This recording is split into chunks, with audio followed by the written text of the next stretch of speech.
നമ്മുടെ വി മുരളി പണി തുടങ്ങി പണി തുടങ്ങി പണി തുടങ്ങി പണി തുടങ്ങി. അദ്ദേഹം കഴക്കൂട്ടത്തെ സ്ഥാനാർത്ഥിയാണല്ലോ, BJPയുടെ സ്ഥാനാർത്ഥിയാണല്ലോ. അപ്പൊ പ്രചരണത്തിനിടയിൽ അദ്ദേഹം തികച്ചും മൊണ്ണകളെന്ന് അദ്ദേഹം കരുതുന്ന ക്രിസ്ത്യാനികളോട് പറയുന്നത്, കേന്ദ്രം ഇപ്പോൾ നിയമമാക്കാൻ ഉദ്ദേശിക്കുന്ന FCRA അമെൻമെന്റ് അത് ക്രിസ്ത്യാനികളെ ബാധിക്കത്തില്ല. പിന്നെ ആരെയാണ് ബാധിക്കുന്നത് അദ്ദേഹം പറയുന്നില്ല. ക്രിസ്ത്യാനികളെ ബാധിക്കത്തില്ല എന്ന് അദ്ദേഹം പറയുന്നതിൻ്റെ അടിസ്ഥാനം, അദ്ദേഹം ഉപയോഗിക്കുന്ന യുക്തി, ഇത് രാജ്യദ്രോഹ ശക്തികൾക്ക് എതിരെയാണ് ഉദ്ദേശിച്ചിട്ടുള്ളത്. അവരെ ക്ഷീണിപ്പിക്കാനും ഇല്ലാതാക്കാനും നിർവീര്യമാക്കാനും ഒക്കെ ഉദ്ദേശിച്ച് അളന്ന് കുറിച്ച് സൃഷ്ടിച്ച ഒരു നിയമ ഭേദഗതിയാണ്. ക്രിസ്ത്യാനികളാലും ആരും ഇതുവരെ രാജ്യദ്രോഹ കുറ്റത്തിന് പിടിക്കപ്പെട്ടിട്ടില്ല, വിചാരണയ്ക്ക് വിധേയമാക്കപ്പെട്ടിട്ടില്ല. അതുകൊണ്ട് നിങ്ങളെ ബാധിക്കുന്നതല്ല എന്നാണ് അദ്ദേഹം പറയുന്നത്. നിങ്ങൾ വാസ്തവത്തിൽ മുരളിയിൽ നിന്ന് ഇത് പ്രതീക്ഷിക്കേണ്ടത് തന്നെയാണ്. കാരണം ഇത് അദ്ദേഹത്തിൻ്റെ ഒരു സ്പെഷ്യാലിറ്റിയാണ്. ഇത് അദ്ദേഹത്തിൻ്റെ തലച്ചോറിൽ മാത്രം ഉദയം ചെയ്യാവുന്ന ഒരാശയമാണ്. ലോകത്തിൽ മറ്റാരെ കൊണ്ടും ഇപ്രകാരം ചിന്തിക്കുവാൻ സാധ്യമല്ല. ഒരു പ്രത്യേക രീതിയിൽ ചിന്തിക്കാനുള്ള കഴിവാണ് വി മുരളിയുടെ തലച്ചോറിൽ പരമാത്മാവ് അല്ലെങ്കിൽ സൃഷ്ടികർത്താവായ ദൈവം വരച്ചു വച്ചിരിക്കുന്നത് എന്നാണ് എനിക്ക് തോന്നുന്നത്. മറ്റൊരു ഉദാഹരണം നമുക്ക് നല്ല ഓർമ്മയുണ്ട്. ലോകത്തെമ്പാടും പെട്രോളിന് അല്ലെങ്കിൽ ക്രൂഡ് ഓയിലിന് വില കുറഞ്ഞപ്പോൾ, നന്നേ കുറഞ്ഞപ്പോൾ, ഭാരതത്തിൽ ജനങ്ങളുടെ ക്ഷേമം മാത്രം കേന്ദ്രീകരിച്ച് പ്രവർത്തിക്കുന്ന BJP സർക്കാർ കേന്ദ്രത്തിൽ പെട്രോളിന് വില കൂട്ടിക്കൊണ്ടേയിരുന്നു. അതെന്താണ് അങ്ങനെ ചെയ്യുന്നതെന്ന് അന്ന് കേന്ദ്രത്തിലെ സഹമന്ത്രിയായിരുന്ന വി മുരളിയോട് കേരളത്തിലെ പത്രപ്രതിനിധികൾ, മാധ്യമ സുഹൃത്തുക്കൾ ചോദിച്ചപ്പോൾ അദ്ദേഹം ഇപ്പോൾ ഈ പറയുന്നതിന് സമാന്തരമായ ഒരു മറുപടിയാണ് കൊടുത്തത്. അദ്ദേഹം എന്താണ് പറഞ്ഞത്? അവിടെ കുറയുന്നതാണല്ലോ ഇവിടെ കൂട്ടുന്നത്, അപ്പൊ രണ്ടും സമം. അപ്പൊ അതുകൊണ്ട് നിങ്ങൾക്ക് പരാതി പറയാൻ എന്താണ് അവകാശം? അതായത് അന്താരാഷ്ട്രീയ കമ്പോളത്തിൽ ക്രൂഡ് ഓയിലിന് എത്രമാത്രം വില കുറയുന്നു അതാണല്ലോ ഇവിടെ കൂട്ടുന്നത്. അപ്പൊ കൂട്ടുന്നതും കുറയ്ക്കുന്നതും ഒരുപോലെ ആയാൽ പിന്നെ എന്താണ് പ്രശ്നം? അതേ തലച്ചോറാണ്. ആ തലച്ചോറ് നഷ്ടപ്പെട്ടിട്ടില്ല. അതാണ് രസം. നഷ്ടപ്പെട്ടിട്ടില്ല, അല്പം പോലും നഷ്ടപ്പെട്ടിട്ടില്ല. അതാണ് അദ്ദേഹം ഇവിടെയും പ്രയോഗിക്കുന്നത്. FCRA അമെൻമെന്റിൽ ഉൾക്കൊള്ളിച്ചിരിക്കുന്നത് ഒന്നും ക്രിസ്ത്യാനികളെ ബാധിക്കുന്നതല്ല, അവരെ ഉദ്ദേശിച്ചല്ല, പിന്നെ ആരാണ്ടേ ഉദ്ദേശിച്ചതാണ്. എന്നാൽ ഈ സ്ഥാനാർത്ഥി ഇപ്രകാരം വാമൊഴിഞ്ഞപ്പോൾ അത് കേട്ടു നിന്ന ഒരു മൊണ്ണ ക്രിസ്ത്യാനിയും ചോദിച്ചില്ല, അല്ലയോ സ്ഥാനാർത്ഥി, അതിൻ്റെ യുക്തി ഈ അമെൻമെന്റിൻ്റെയും അത് പരാമർശിക്കുന്ന ആക്ടിൻ്റെയും വെളിച്ചത്തിൽ ഒന്ന് വിശദീകരിച്ചു തരാമോ? ഞാൻ സത്യമായി നിങ്ങളോട് പറയുന്നു, ഈ FCRA നിയമവും അതിൻ്റെ ഭേദഗതിയും 90% ക്രിസ്ത്യാനികളെ ബാധിക്കാൻ വേണ്ടിയുള്ളതാണ്. ഞാൻ ഇതിനെ സംബന്ധിച്ച് മുൻപൊരു വീഡിയോ ചെയ്തതാണ്, കഴിഞ്ഞ ദിവസം വീഡിയോ ചെയ്തതാണ്. ഞാൻ ഈ അമെൻമെന്റിനെ, ഈ ഭേദഗതിയെ പൂർണ്ണമായും സ്വാഗതം ചെയ്തുകൊണ്ടാണ് സംസാരിക്കുന്നത്. അതിൽ യാതൊരു മാറ്റവും വന്നിട്ടില്ല. പക്ഷേ ഈ മനുഷ്യൻ പറയുന്നത് ശുദ്ധ മൊണ്ണത്തരമാണ്, അസംബന്ധമാണ്. അത് പുള്ളിയുടെ വായിൽ നിന്ന് വീഴുന്നത് കേൾക്കുന്ന ക്രിസ്ത്യാനി പൊട്ടനാണ്, മൊണ്ണയാണ് എന്ന ധാരണയിലാണ് അദ്ദേഹം ഇപ്രകാരം ഒഴുക്കി വിടുന്നത് എന്നത് വാസ്തവത്തിൽ ലജ്ജാകരമാണ്.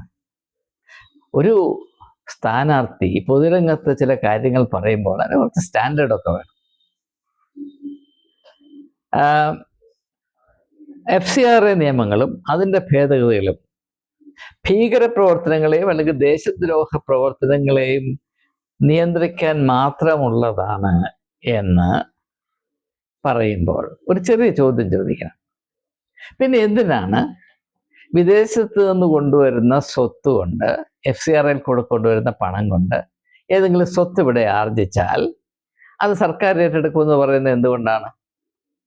ഏതെങ്കിലും ഒരു ഭീകര പ്രവർത്തനം നടത്തുന്ന ആളുകളോ ദേശദ്രോഹത്തിന് എതിരെ ചെയ്യുന്ന ആളുകളോ സ്കൂളോ കോളേജോ ആശുപത്രിയോ സ്ഥാപിച്ച് നിങ്ങൾ കണ്ടിട്ടുണ്ടോ? എന്തെങ്കിലും ക്ഷേമ കേന്ദ്രീകൃതമായ പ്രവർത്തനം നടത്തി നിങ്ങൾ കണ്ടിട്ടുണ്ടോ? അല്പം പോലും ഇല്ല, ഒരു ഉദാഹരണം പോലും ഇല്ല. ഈ പറയുന്ന കാര്യങ്ങൾ മുഴുവനും ക്രിസ്ത്യാനികൾ നടത്തുന്ന മനുഷ്യ സ്നേഹപരമായ സംരംഭങ്ങൾ, അതിനുവേണ്ടി കൽപ്പിച്ചാക്കിയിരിക്കുന്ന അല്ലെങ്കിൽ വിഭാവന ചെയ്ത് നിർമ്മിച്ചിരിക്കുന്ന നോൺ ഗവൺമെന്റൽ ഓർഗനൈസേഷൻസ്, NGOs. എന്നാൽ ക്രിസ്ത്യാനികൾക്ക് ഒരുപക്ഷെ അറിയാവുന്ന, എനിക്ക് നന്നേ അറിയാവുന്ന കാര്യം, ഭാരതത്തിൽ ക്രിസ്തീയ NGOs നന്നേ അധപ്പതിച്ചു പോയിട്ടുണ്ട്. NGO മൂവ്മെന്റ് വളരെ ധാർമ്മികമായി തകർന്നു പോയിട്ടുണ്ട്. ഇപ്പോൾ ഈ മേഖലയിൽ പ്രവർത്തിക്കുന്ന ക്രിസ്ത്യാനികൾ ഏതാണ്ട് 95% കാട്ടുകള്ളന്മാരും പണക്കുതിയന്മാരുമാണ്. അവർ ഈ FCRA നിയമങ്ങൾ വേണ്ടതുപോലെ ദുരുപയോഗം ചെയ്യുന്നുണ്ട്. ഏതെല്ലാം വിധത്തിൽ ദുരുപയോഗം ചെയ്യാമോ അത് മുഴുവനും ചെയ്യുന്നുണ്ട്. അതുകൊണ്ട് അങ്ങനെയുള്ള ഈ കള്ളക്കമ്മട്ടങ്ങൾ ക്രിസ്തുവിൻ്റെ പേരിൽ നടക്കുന്നത് ഒരു വിധത്തിലും ഒരു ക്രിസ്ത്യാനിയും സഹിച്ചുകൂടാ എന്നതാണ് എൻ്റെ നിലപാട്.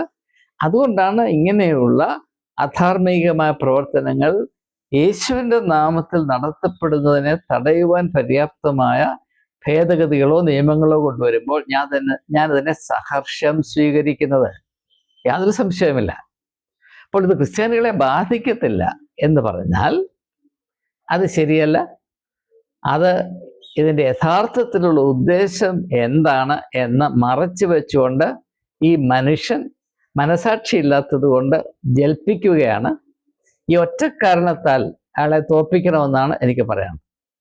മനുഷ്യരെ കൊച്ചാക്കുകയും അവര് തലച്ചോറില്ലാത്ത പന്നികളാണ് എന്ന വിധത്തിൽ അവരെ ഇട്ട് മൂക്കുകുത്തിക്കാൻ ശ്രമിക്കുകയും ചെയ്യുന്നവൻ ഒരു കാലത്തും ഒരു ജനതയെ പ്രതിനിധീകരിക്കാൻ യോഗ്യതയുള്ളവനല്ല. അവനെ തൂത്ത് വെളിയിൽ കളയേണ്ടതാണ്. പക്ഷെ ക്രിസ്ത്യാനികൾക്ക് അതിനുള്ള മൊണ്ണയുണ്ടോ എനിക്കറിയില്ല. ഇങ്ങനെയുള്ള കാര്യങ്ങൾ വസ്തുനിഷ്ഠമായി മനസ്സിലാക്കാനുള്ള കഴിവ് അവർക്കുണ്ടോ എനിക്കറിയില്ല. ഉണ്ടാകാതിരിക്കാനാണ് സാധ്യത കൂടുതൽ. കാരണം സഭകൾ ക്രിസ്ത്യാനികളെ പരിശീലിപ്പിക്കുന്നത് നിങ്ങൾ ദയവായി നിങ്ങളുടെ തലച്ചോർ ഒരിക്കലും ഉപയോഗിക്കരുത്, തലച്ചോർ ഉപയോഗിക്കുന്നവൻ സാത്താൻ്റെ സന്തതിയാണെന്നൊക്കെ പറഞ്ഞാണ് ആളുകളെ ഇങ്ങനെ വെറും ഗാർബേജ് ആക്കി വെച്ചിരിക്കുന്നത്. അങ്ങനെയുള്ളവരുടെ മോന്തയ്ക്ക് എന്ത് തുപ്പിക്കൊടുത്താലും ഒരു വിഴുകിക്കോളും. അത് അറിയാവുന്ന ഒരു വ്യക്തിയാണ് V മുരളി. അതുകൊണ്ടാണ് ഈ മൊണ്ണത്തരം യാതൊരു ഉളുപ്പുമില്ലാതെ ജനങ്ങൾക്ക് വിളമ്പി കൊടുക്കുന്നത് എന്നത് വളരെ ദുഃഖകരമാണ്. ഇപ്പം ഇലക്ഷൻ്റെ സമയമാണല്ലോ. BJPക്കും എല്ലാ പാർട്ടികൾക്കും ജനങ്ങളോട് പണ്ടൊരിക്കലുമില്ലാത്ത സ്നേഹം അനുഭവിക്കുകയും പുറപ്പെടുവിക്കുകയും പ്രകടിപ്പിക്കുകയും ഒക്കെ ചെയ്ത സമയമാണ്. ഇപ്പം BJP സ്ഥാനാർത്ഥികൾ കേരളത്തിൽ ക്രിസ്ത്യാനികളോട് പ്രത്യേകിച്ച് സ്നേഹവും, ക്രിസ്ത്യാനികളോടെന്ന് പറഞ്ഞാൽ മെത്രാന്മാരോടും പിന്നെ അവരുടെ ചെങ്കിടികളായ കത്തനാന്മാരോടും വളരെയധികം സ്നേഹം പ്രകടിപ്പിച്ച് അവരെ സന്ദർശിച്ച് അവരെ ഒന്ന് സോപ്പിട്ട് ഒക്കെ നിൽക്കുന്ന കാലത്ത് നിങ്ങളുടെ വോട്ട് ചോദിച്ചു വരുന്ന ഈ BJP സ്ഥാനാർത്ഥികളോട് നിങ്ങൾ ഒരു ചോദ്യം ചോദിക്കണം. നിങ്ങൾ ക്രിസ്ത്യാനികളാണെങ്കിലും മുസ്ലിങ്ങളാണെങ്കിലും ഒരു ചോദ്യം ചോദിക്കണം. ഒരു ചോദ്യം ചോദിച്ചാൽ മതി. VD സവാർക്കറിന്റെ ഹിന്ദുത്വ എന്ന പുസ്തകത്തിലും ഗുരു ഗോൾവാക്കറിന്റെ 2 പുസ്തകങ്ങളിലും a bunch of thoughts, nationhood defined, അതിലൊക്കെ വളരെ കട്ടായമായി പറഞ്ഞിരിക്കുന്ന ക്രിസ്ത്യാനികൾക്കും മുസ്ലിങ്ങൾക്കും അവരുടെ പിതൃഭൂമിയും പുണ്യഭൂമിയും ഭാരതത്തിന് വെളിയിലാകൊണ്ട് ഇവിടെ പൗരത്വത്തിന് അവകാശമില്ല എന്ന കട്ടായമായ നിലപാട് നിങ്ങൾ ഉപേക്ഷിക്കുവാൻ തയ്യാറാണോ അല്ലയോ എന്ന ചോദ്യം നിങ്ങൾ ചോദിക്കണ്ടേ? നിങ്ങളുടെ നിലപാടിൻ്റെ പ്രശ്നമാണിത്. അതിന് വരെ ഒരു കേക്ക് മുറിച്ച് തന്നു, അത് നുണഞ്ഞോണ്ട് ആയോ നല്ലവനാ അത് പറയാ. എൻ്റെ കന്യാസിമാരെ ആവശ്യമില്ലാതെ ജയിലിൽ കൊണ്ടിട്ടു. പിന്നെ അവരോട് 2-3 ആഴ്ച കടന്ന് ഞരങ്ങിയിട്ട് അവരെ വെളിയിലിട്ടപ്പം അയ്യോ അമിത്ഷായാണ് ഞങ്ങളുടെ ദൈവം എന്ന് പറയുന്ന ഈ തെണ്ടിത്തരം ഇത് എന്ന് നിങ്ങൾ മനസ്സിലാക്കും? നിങ്ങളെ ബാധിക്കുന്ന ഏറ്റവും പ്രധാനപ്പെട്ട പ്രശ്നം, നിങ്ങളെയും നിങ്ങളുടെ മക്കളെയും വരുന്ന തലമുറകളെയും ബാധിക്കുന്ന ഏറ്റവും വലിയ പ്രശ്നം, നിങ്ങളുടെ മക്കളും കൊച്ചുമക്കളും ഈ രാജ്യത്തിന്റെ ചവിട്ടുകൊട്ടയിൽ പുഴുക്കളെ പോലെ കിടന്ന് എന്താണ് പറയുന്നത് ഒഴുകുന്ന അവസ്ഥയിലാക്കുന്ന പ്രശ്നം എന്താണെന്ന് അറിയാമോ? നിങ്ങൾക്ക് ഹിന്ദുത്വയുടെ കാഴ്ചപ്പാടിൽ ഭാരതത്തിൽ മറ്റുള്ളവരെ പോലെ പൗരത്വം പ്രാപിപ്പാൻ അവകാശമില്ല എന്നുള്ളതാണ്. ആ നിലപാട് മാറ്റാൻ തയ്യാറാണോ എന്ന് ചോദിക്കണം. അതിന് കിട്ടുന്ന ഉത്തരമനുസരിച്ച് നിങ്ങൾ വോട്ട് ചെയ്യുക. കാരണം ഇത് നിങ്ങളുടെ നിലപാടിൻ്റെ പ്രശ്നമാണ്. അത് കഴിഞ്ഞിട്ട് മതി രാഷ്ട്രീയം എന്നൊരു ചെറിയ അഭിപ്രായം എനിക്കുണ്ട്. പിന്നെ നിങ്ങളെ ഇങ്ങനെ മൊണ്ണകളാക്കുന്ന വിദ്വാൻമാരെ ഏറ്റവും ശക്തമായി എതിർക്കുകയും അവിടെ പരാജയം ഉറപ്പാക്കുകയും ചെയ്യുക നിങ്ങളുടെ ഏറ്റവും അടിസ്ഥാനപരമായ കടമയാണ് എന്നുകൂടെ സൂചിപ്പിച്ചുകൊണ്ട് ഈ ഹ്രസ്വമായ വീഡിയോ അവസാനിപ്പിക്കുന്നു. ഏവർക്കും നമസ്കാരം.